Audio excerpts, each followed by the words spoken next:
I got one more question for you, and feel free to add anything else if you think I missed it. But if you could give one piece of advice to a new grad, PT, OT speech, what would it be? One piece of advice. If you're on the fence, I would say just do it because Mm, it's 13 weeks. I can do anything for 13 weeks. Ideally, you're going to a situation where you succeed. Not all of them are great. Not all of them are perfect. Not all of them are bad. But for 13 weeks, you're telling me I can go like one of my bucket list things was to be within like a day drive of DC, so like I could work during the week, and then on the weekends I could hit the Smithsonian's. I've never been.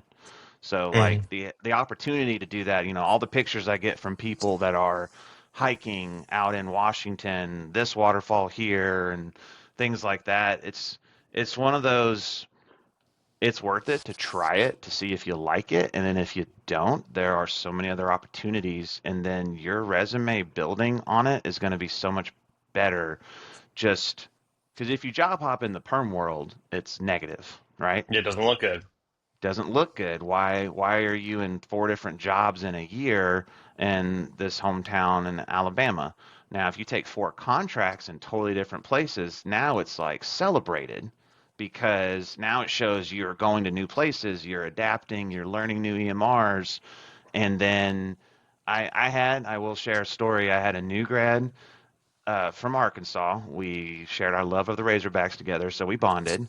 He listened he listened to me, and then I told him I had a very new grad friendly contract in a small town in Kansas. He was still within a decent drive of home.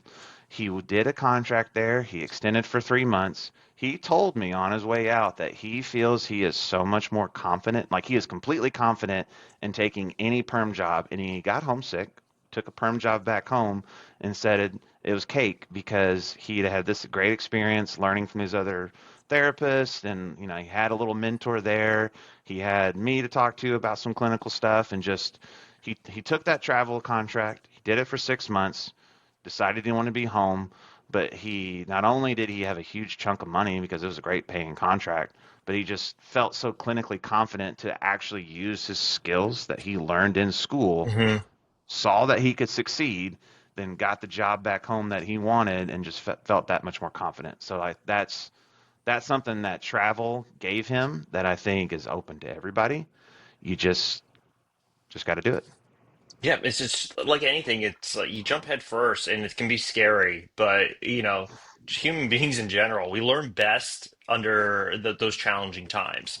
And even if you do one contract and you say it's not for me, that's okay too, right? Because you learned so much there. You saw a new area, and you challenged yourself to figure out, is this for me? Which, for the majority of the times, what we see obviously from our end is it is for the majority of people because it's just, yeah, everyone's got at least a couple of contracts in them because they're just so great to do. But challenging yourself, especially out of school, like you won't regret it. You might regret it not doing it and just going perm and wondering, 10 years later, maybe I should have traveled a little bit.